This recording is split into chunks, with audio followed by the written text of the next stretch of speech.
Lost tombs are often the stuff of legend, right? Especially when we think of one of history's most famous conquerors, Genghis Khan. Over the years, there's been no shortage of videos and theories claiming to have found his tomb. Some say it's hidden in the mountains, others argue it's buried beneath ancient ruins. But here's the hard truth: Genghis Khan's tomb has never been found. And while there are plenty of wild claims, the truth is much more elusive. There's no grave, not yet at least. But here's the fascinating twist: while we remain in the dark about Genghis Khan's final resting place, there is a real Mongol tomb you can visit today. A tomb that still stands proudly, and unlike Genghis Khan's, we know exactly where it is. That tomb belongs to Tuglugh Timur Khan, a descendant of Genghis Khan and one of the most pivotal figures in the history of the Mongol Empire. The tomb, located in China's Huocheng city, isn't just a burial site. It's a monument to an era of transition and transformation, a tangible reminder of a changing world. And in today's video, we're going to delve deep into the life of Tuglugh Timur, his reign, his religious transformation, and what makes his tomb so unique. Unlike the mystery surrounding Genghis Khan, Tuglugh Timur's tomb is a visible, real piece of history, a history that marks the Mongol Empire's evolution from its ancient nomadic traditions to a new world defined by Islam and greater cultural exchange. Let's take a closer look at the tomb itself. When most people think of Mongol burials, they imagine massive burial mounds or secret graves hidden deep in the steppe, places where no one could find them. But Tuglugh Timur's tomb breaks that mold entirely. This is no simple mound of earth or solitary burial site. The mausoleum of Tuglugh Timur stands in Almalik, a city that once thrived on the Silk Road, in what is now modern-day China's Huocheng city. Built between 1363 and 1369, this tomb isn't just one of the best-preserved examples of Chagatai Mongol architecture, it's also a symbol of the cultural fusion occurring in the Mongol world during that time. The tomb itself stands as a striking mix of traditional Mongol design and Islamic architectural styles, a direct reflection of Tuglugh Timur's personal transformation and the broader changes taking place within the Mongol Empire. For a ruler who lived in an era of transition, this tomb represents more than just a final resting place. It embodies the very essence of the Mongol world's shift from old traditions to new ones. Now, why is this tomb so different from the traditional Mongol burials we're used to hearing about? Mongol rulers, particularly those in Genghis Khan's lineage, often preferred their burials to remain secret. Genghis Khan himself was buried in an undisclosed location, with the land around his grave being trampled by horses to ensure that no one would ever discover where he rested.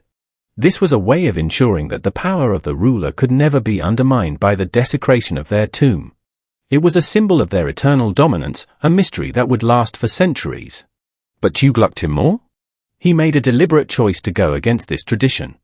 Instead of a secret burial, he chose to be laid to rest in an above-ground Islamic mazar, an iconic structure designed to be seen. This wasn't just a practical decision, it was a political and cultural one. He wanted to make a statement: he was no longer just a Mongol ruler, he was also a part of the Islamic world. His decision to build a tomb that would stand proudly in public view, rather than one hidden away like those of his ancestors, marked the beginning of a new chapter for the Mongols, one that would blend their past with the present. Now, let's pause for a moment and understand who Tuglugh Timur actually was. Tuglugh Timur wasn't just any Mongol ruler, he was a descendant of Genghis Khan and a key figure in the Chagatai Khanate, which was one of the several pieces of the vast Mongol Empire that fragmented after Genghis Khan's death. While much of the empire broke into smaller, competing states, the Chagatai Khanate remained one of the most powerful and influential regions in Central Asia. Tuglugh Timur came to power in the mid-14th century, a time when the Mongol Empire was no longer unified. The Mongols had moved from a position of dominance to one of transition. Tuglugh's reign represented this shift, not just in political terms, but also culturally and religiously. Though he was born into a world of nomadic Mongols who had, for centuries, followed shamanistic beliefs, Tuglugh made a bold move: he converted to Islam. This was a huge step for someone in his position. The Mongols had long adhered to their ancestral religious practices, which focused on animism, ancestor worship, and reverence for the spirits of nature. But Islam was growing in influence, and Tuglugh's conversion wasn't just personal, it was a political move as well. His conversion to Islam had a profound impact on his rule. As recorded, on the day of Tugluk Timur's conversion, he forced 160,000 Mongols in the Chagatai Khanate to convert to Islam. This act wasn't just about faith, it was a massive cultural shift that altered the very fabric of Mongol identity in the region. By embracing Islam, Tugluk was aligning himself and his people with the broader Islamic world, an empire that stretched from Spain to India, and which was growing in power and influence. For the Mongols, this was a moment of redefining their place in the world, shifting from their old identity as nomadic warriors to becoming part of a much larger, sophisticated civilization. Now, let's talk about how Tugluk Timur rose to power. When he came to the throne, the Chagatai Khanate was split into two parts, one in the east and one in the west, and each part was dealing with its own internal struggles. Tugluk's initial task was to unify the eastern section of the Khanate, which had been torn apart by rival factions. His rise to power was marked by military skill and strategic alliances. He wasn't just a ruler by name, he was a strong, capable leader who expanded his territory and solidified his position in Central Asia. One of the most remarkable aspects of Tugluk's reign was his military prowess. He was a ruler who understood the importance of unity and military strength. He expanded his territory, defeating rival Mongol factions and consolidating power. He also extended his influence beyond the traditional Mongol heartland, making his presence known in regions like the Iranian Plateau and parts of modern-day Afghanistan. And then there's the fascinating interaction between Tugluk and a young Tamerlane, who would go on to become one of the greatest conquerors in history. Before he became the terror of Asia, Tamerlane, then known simply as Timur, actually submitted to Tugluk Timur.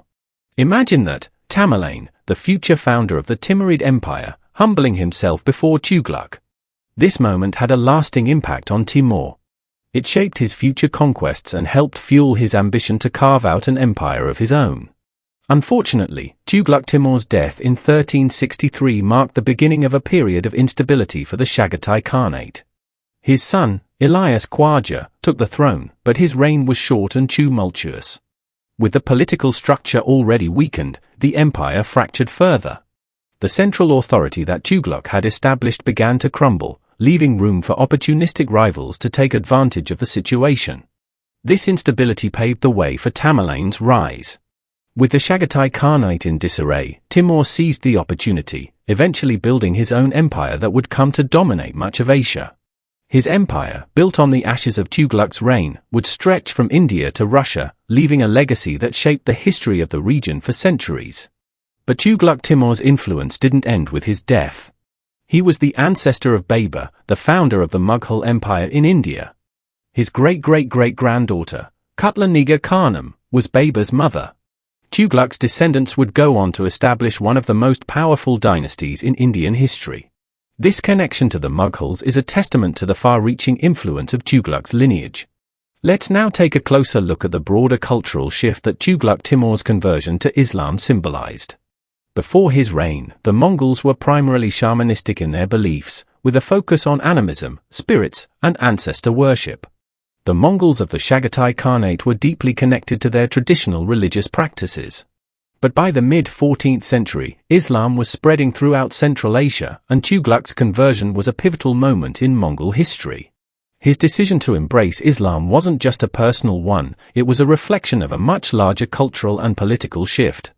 As more Mongol rulers, including Tamashirin Khan and Tugluk Timur, converted to Islam, the Mongols began to integrate themselves into the Islamic world in a more profound way. This shift had a dramatic effect on Mongol culture, particularly in the realms of art, architecture, and religious practices. Tugluk Timur's tomb is a perfect example of this fusion of Mongol and Islamic traditions. The Islamic-style mausoleum he chose as his final resting place stands as a symbol of this cultural blending, a merging of the old nomadic ways with the new, sophisticated traditions of the Islamic world. To wrap things up, Tugluk Timur's tomb is much more than just a burial site. It's a symbol of the transformation the Mongols underwent during his reign. From a traditional nomadic warrior to a Muslim ruler, Tugluk's life marks a pivotal point in Mongol history. His decision to be buried in a visible Islamic-style tomb was a powerful statement about the changes he embraced, both personally and culturally. While the location of Genghis Khan's tomb remains one of the greatest mysteries of the ancient world, Tugluq Timur's tomb still stands today as a tangible reminder of the Mongol world's shift into a new era, a world defined by Islam and greater cultural interconnectedness. So, what do you think about Tugluq Timur's tomb? Isn't it incredible that this tomb, built about 700 years ago, still stands to tell the story of a people in transition? Drop your thoughts in the comments below. If you enjoyed this deep dive into the history of the Mongol world, don't forget to like, share, and subscribe. Stay tuned for more videos exploring lost histories and the forgotten legacies of the Mongol Empire. Thanks for watching, and I'll see you in the next one.